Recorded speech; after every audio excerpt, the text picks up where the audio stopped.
If you're a Cleveland Browns fan looking for a break from the emotional roller coaster that is the price we pay from loving then hating our Browns, then a big welcome to Cleveland Browns Anonymous, a group therapy podcast to help you survive the season. So let's start our meeting. Hi, everybody. Happy New Year. And with the Browns season coming to a close, once again, with my colleague, Brook Riley. Brook, how you doing on a sunny January day? Doing good. All right, well, let's talk about the 800-pound gorilla in the room, Joe Woods. And I want to admit a mistake I made in past podcasts when I've referenced that Joe Woods had never been a defensive coordinator and they were hiring a newbie. And I was wrong, Brook. Joe Woods was the defensive coordinator for the Denver Broncos in 2017 and 2018. And he did such a good job that they let him go willingly. He went to the 49ers, where he was demoted to defensive secondary coach, which seems to be what he's good at and what he excelled at when he made his coaching climb. So Joe Woods, if the Browns organization, Andrew Berry, I think if you had just kind of read what the fan base was saying about Joe Woods from the Broncos fan base, and trust me, they are as rabid as Browns fans, and what the press was writing about on the Denver side, I think it's illuminating, to say the least. Your thoughts? Well, my thoughts are, I don't think that's the 800-pound gorilla. I think it's Kevin Stefanski. I mean, just the overall body language, the play that I saw yesterday. I mean, these players weren't playing hard. And you look at the Lions. I mean, they were out of the playoffs, and they're like, screw this. We're going to play our asses off. And they played their arch rival on the road. Yeah, so I think, I mean, hey, it's good that Joe Woods is gone. I mean, he sounds like a nice guy. He just wasn't getting the job done. But I got a lot of questions on the overall feeling that the players have about Coach Stefanski, because they were not playing hard. I'm sick of him burying his nose in the play calling sheet. Watson doesn't look good. You got all this talent. Watson looked like a rookie quarterback yesterday. I mean, he was doing more. I mean, that's what a rookie does. I mean, he's going back in the pocket. I mean, it's not like, he had time to make a quick release throw that Stefanski taught Baker to do. But it's almost like if that first read wasn't there, he was looking to run. And half the time he couldn't get out of the pocket because the stacks were enveloping him. Yeah. That was very. And now we know he's a Pro Bowl type quarterback, but oh my God, could you imagine if he does a major regression? It's like, why would you risk all those draft picks, all that money, all this talent on the field, if you are unsure that he's the right coach? I mean, if I'm Jimmy Haslam, honestly, I'd be picking up the phone and talking to Sean Payton and being like, what do you want? No. You know what? I think personally, I think the Browns are going to they're going to go after hard on Brian Flores, because I think he did a great job with the Dolphins for what he had and how hard these guys played. I mean, he had them playing hard. And I think Flores could be a great pickup as defensive coordinator, a real tough coach. I mean, a guy who, Bill Callahan failed as a head coach, but his forte is all over that offensive line. But Brian Flores would be a great pickup as defensive coordinator. Not to mention, if Stefanski doesn't change and grow into his job, Flores could be the natural guy to take over, right? Yeah, I just don't know why, if you're Jimmy Haslam, why would you wait? I mean, I am so sick of waiting.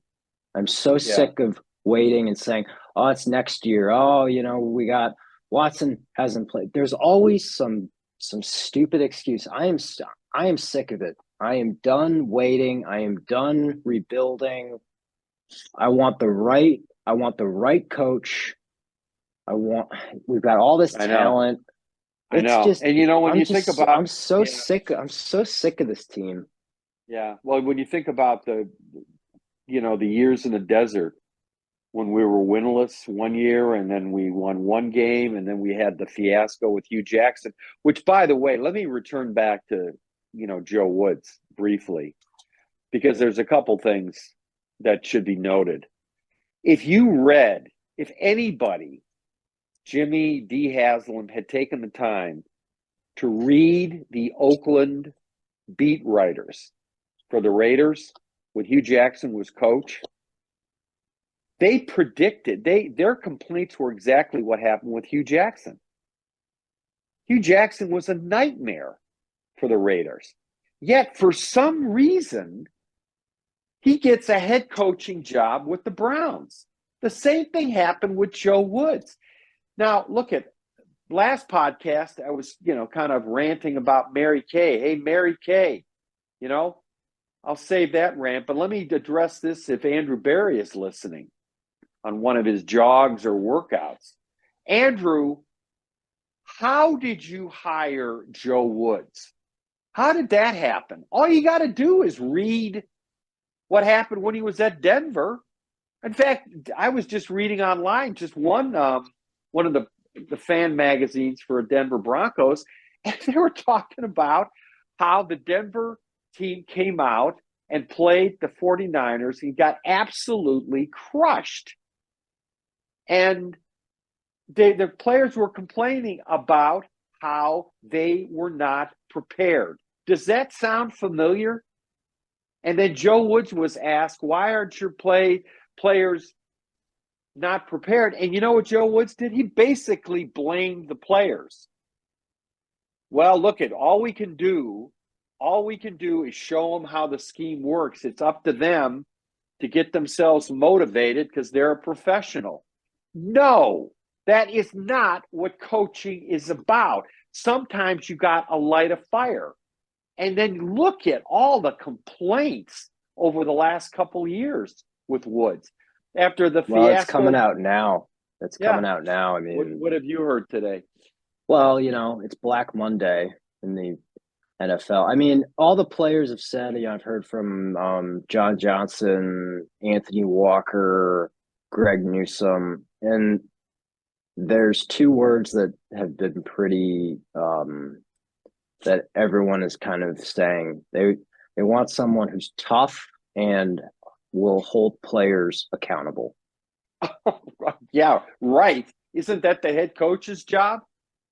Isn't the head coach's job? And I hope Kevin Stefanski's listening to it. Please get yourself. He's not listening. They're having a press conference now. Okay, well, he's not listening to me because it hasn't been uploaded. But if he's listening to me, Terry Pluto's listening to me, Mary Kay's listening to me. Listen, the head coach's job is to coach the coaches and then to work in all the different areas of the team to make sure everybody is held accountable. What is this shit about Clowney that we're now finding out? That he decided he was not going to play on first and second down? Well, where are you, Kevin Stefanski? Where are you? I mean, I was on my way out. Yeah, I was on my way out when I was in the car, and I heard what Stefanski said when a reporter asked him about that. And I think Stefanski's response was, you know what, I'm going to keep that in-house.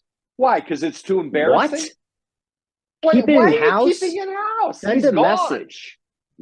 say, hey, look, this is unacceptable. He is not going to play in our final game. End of story. And why wasn't he suspended if he's not playing? If he's making the decision not to play on first and second down, he's making how much for the season? What was it, $10 million? Suspend him. Something like that. Suspend him. Save some money. Send a message. We're supposed to be smart, tough, accountable. This bullshit. They're just cliches. No wonder he's lost the locker room. When people just decide, and nothing happens. Yeah, okay, well, he didn't start. That was his punishment. He didn't start against so-and-so team. I held him out for a play. Wow, that really that made a difference. Yeah, no, it's look, you could have all the talent in the world, but if you do not have the ability to motivate everybody like a snowflake, everybody on that team is different. And one of the things that came out of the biography of Bill Parcells, the two Bills you see on 30 for 30, which I highly recommend. Bill Parcells, they said he knew where everybody's button was. Everybody had a different button. He'd motivate them differently. They had Jumbo Elliott, they're all pro left tackle, who, when he was a rookie, he used to go up to him and said, hey, you're not playing. This isn't Ohio State. This isn't the Big Ten. Or, over there, that's, so-and-so with the Eagles. He's going to eat your lunch. I mean, he basically challenged these guys. Do you think Clowney could get away with that stunt with the Bill Parcells? No, and that's the respect them. Right. And so the question to Stefanski is, why did you allow that to continue?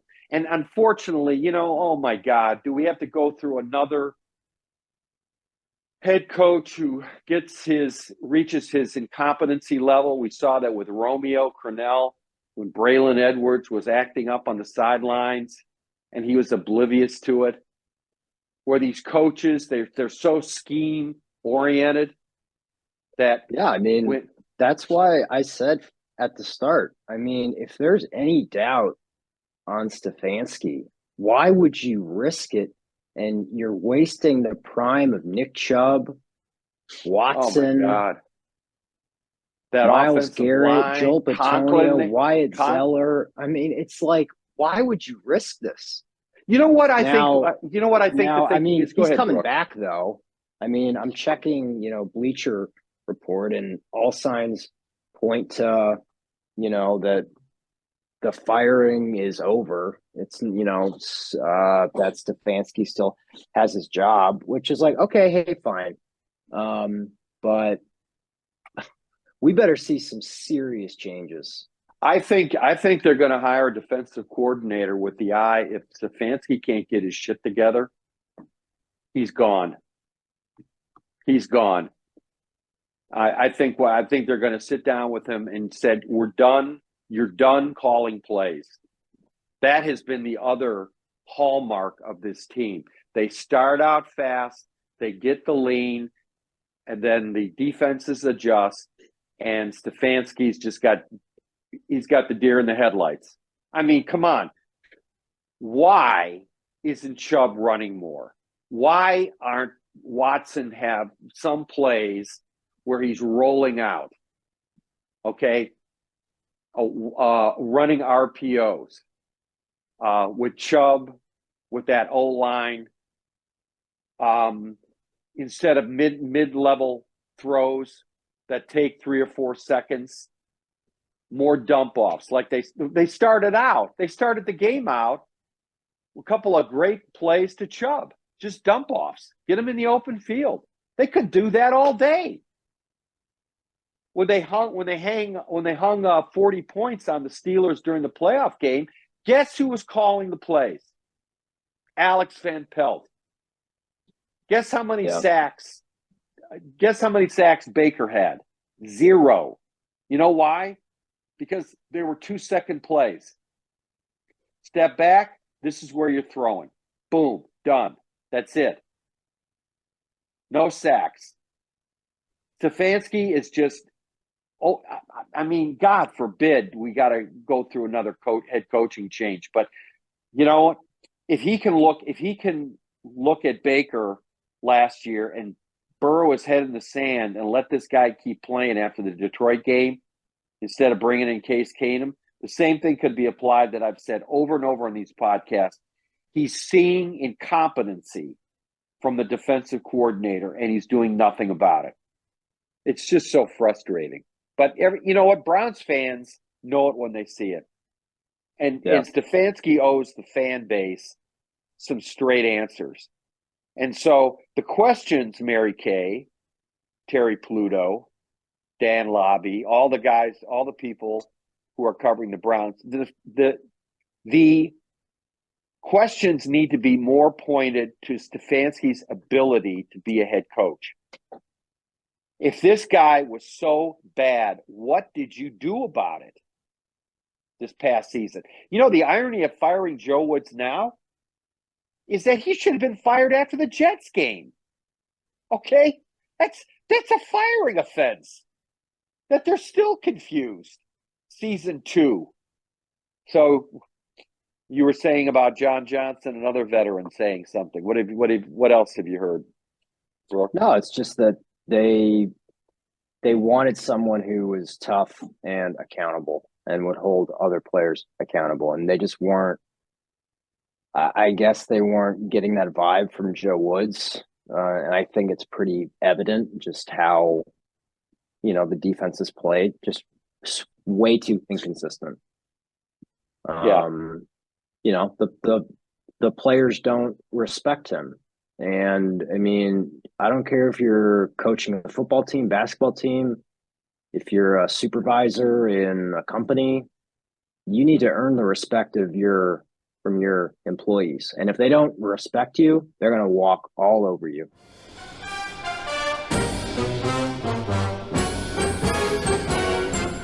Hey, let's stop here. We got to pay some bills.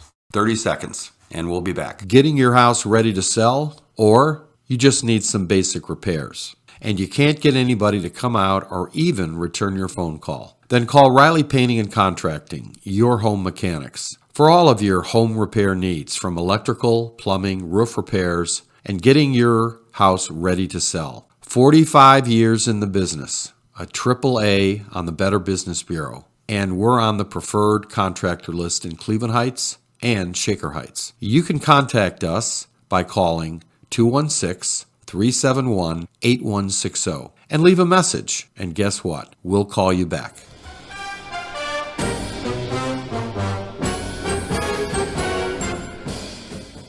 Well, if they don't respect you, you know what? You're gonna see players are gonna try to do it on their own. They're gonna have players only meeting. What is that about? Players only meeting.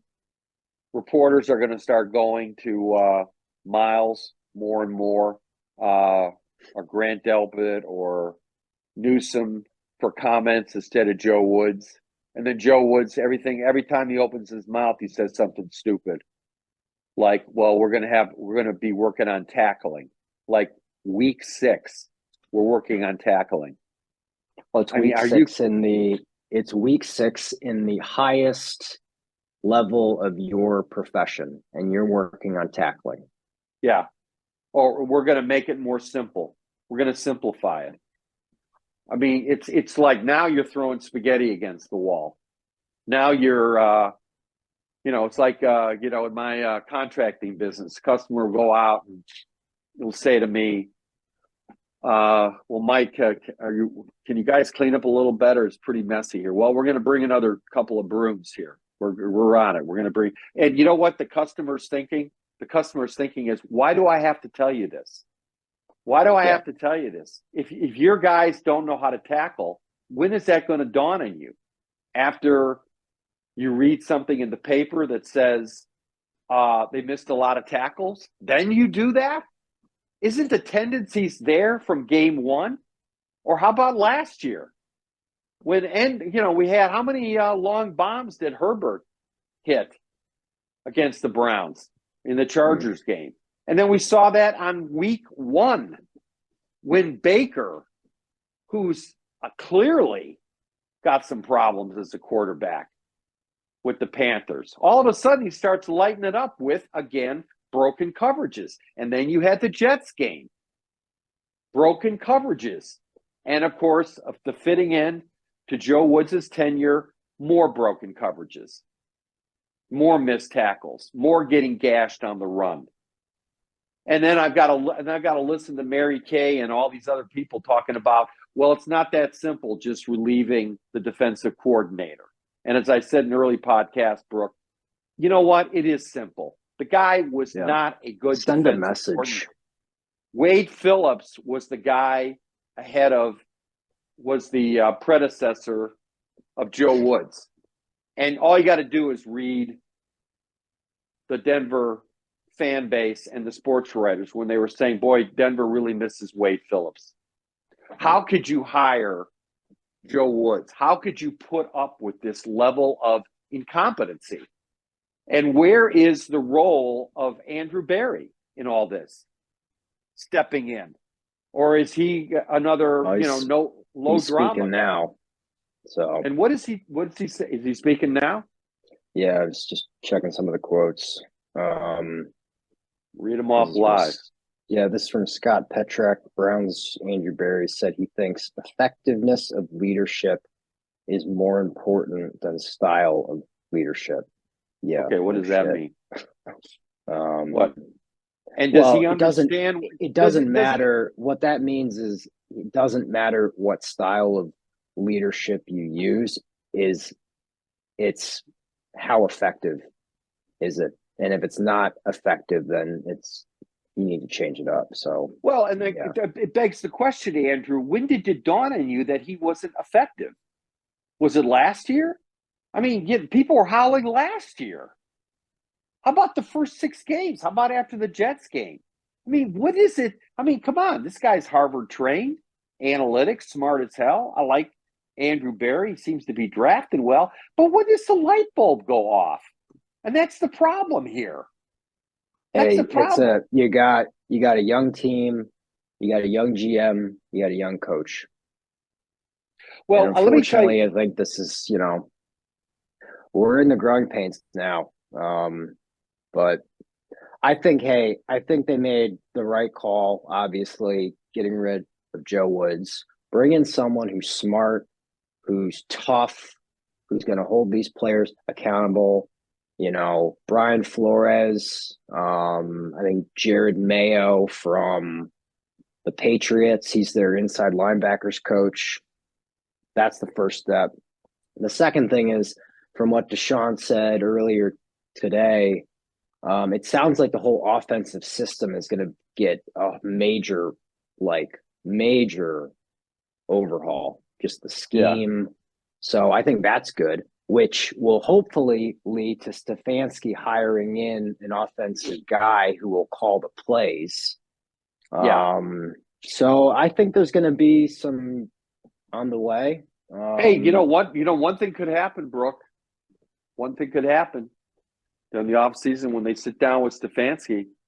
They say to Stefanski, look, no more play calling. You got to be a head coach. No more play calling. And he's saying, no, if I'm going to be head coach, I want to be play calling. Then there's the door. There's the door right Bingo. There. That's it. Then you call Sean Payton. And then, maybe what you say, what you say to. I'm sorry. I will take Sean Payton in a heartbeat right now. Sean Payton with that crew? Oh, yeah. Yeah. Yeah. Bill Parcells. Learned from him. Took the Saints. The Super Bowl. Whatever. Yeah, but you know what the thing is?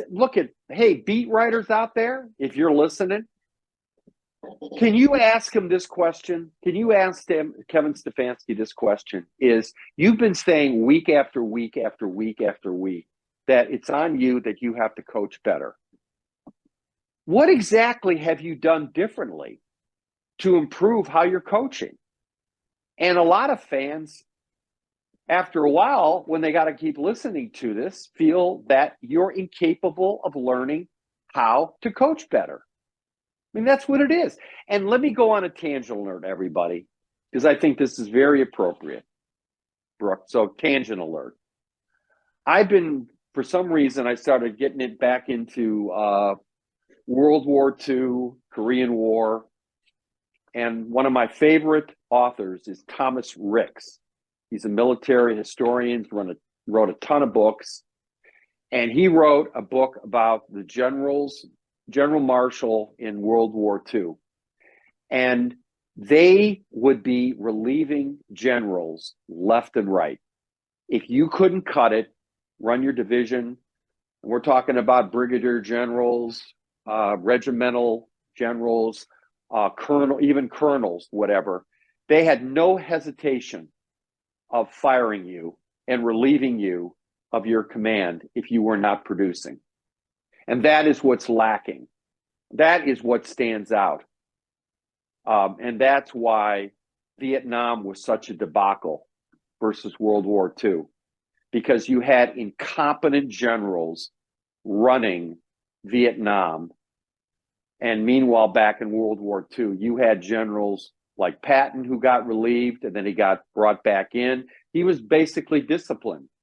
And that, when you say smart, tough, accountable, what that means is Jadeveon Clowney, if you're not going to play on first or second down, you're relieved. You're suspended. That's called smart, tough, accountable. So walk your own talk, Kevin Stefanski. Thoughts or more quotes from the presser?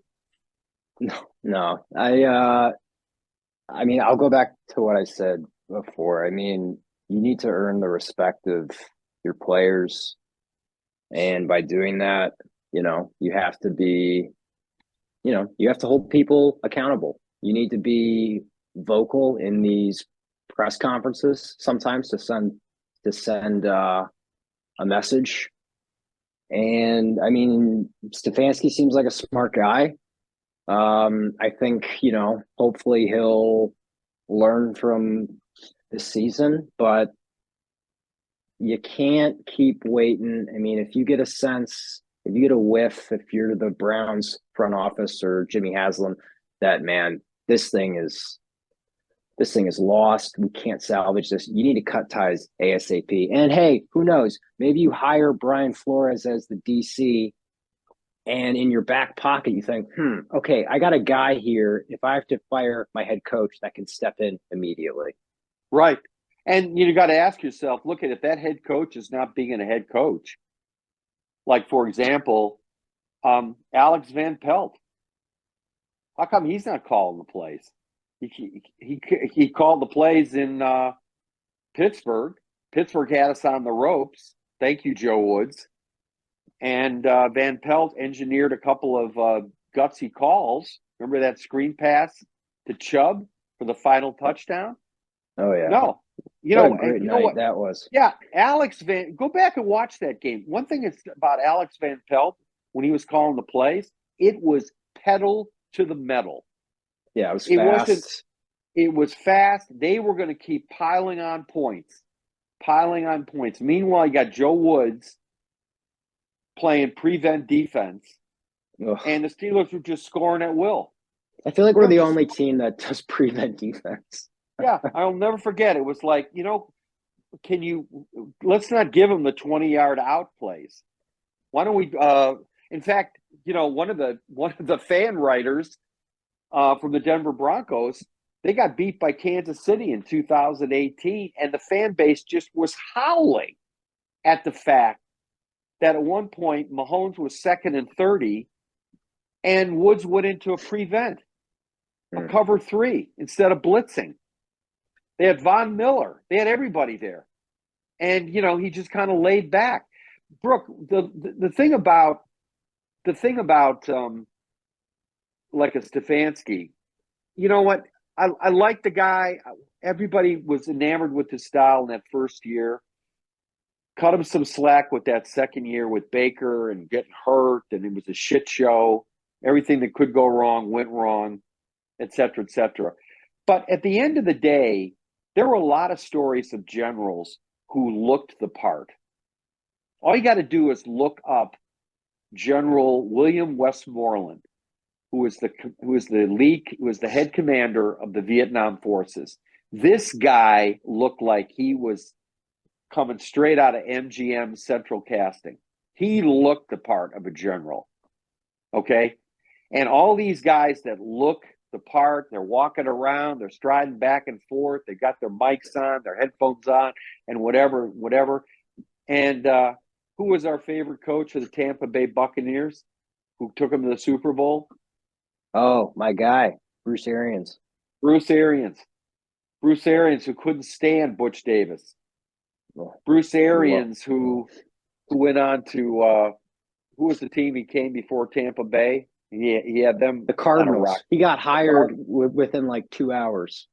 Yeah, Bruce Arians. Does Bruce Arians look like he's from Central Casting from coaching? No.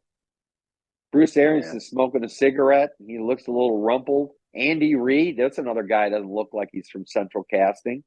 Meanwhile, you got all these Ivy League schematic brainiacs coaching, and they're just tone deaf in terms of how to coach people, how to motivate people.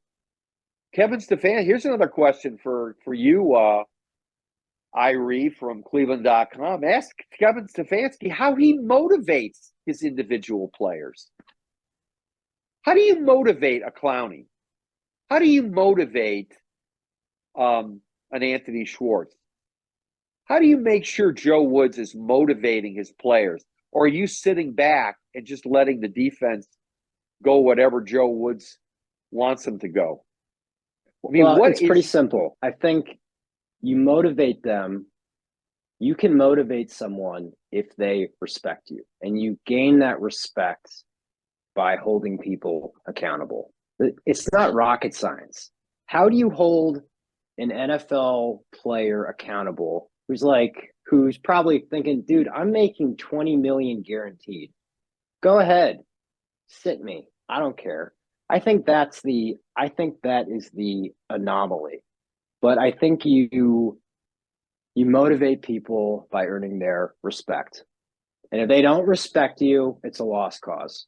Right. Yeah. Well, look, you're not going to motivate anybody if you're just spouting cliches that are not connected to reality. And that's always and the other thing Thomas Rick said about the generals, the good generals from the bad generals. The bad generals, in fact, there was one legendary bad general, General Almond in the Korean War. He was from VMI, again, from Central Casting, was a general's aide, and he led a division of black troops in the Italian campaign, and he was terrible. And this guy was a Southern guy from South Carolina who was probably as racist as they come.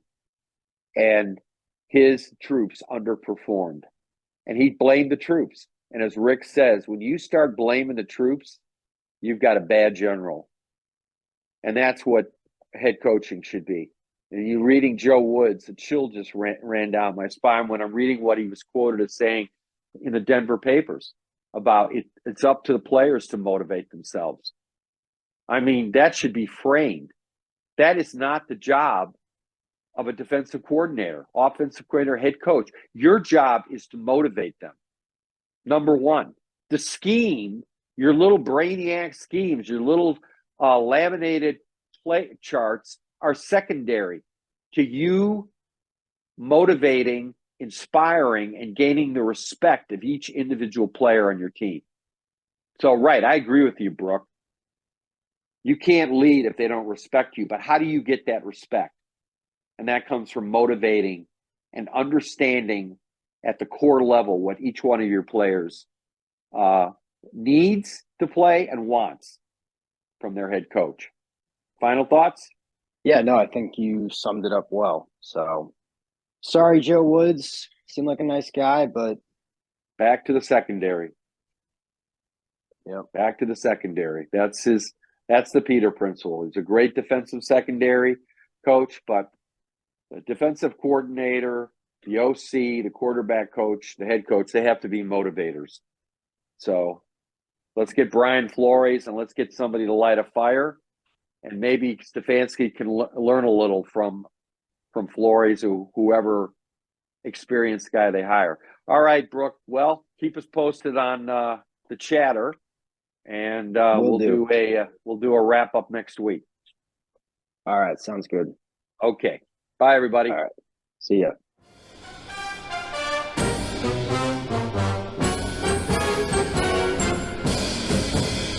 Thank you for listening to the Cleveland Browns Anonymous podcast with Mike Riley. We have a lot more content on the way as we get this new podcast started. You can also check out some of our other podcasts like the Cleveland Real Estate Investor Podcast and other new ones that will start soon. On any platform that you find yourself listening to us on, feel free to leave us a like or comment or follow us. It always helps.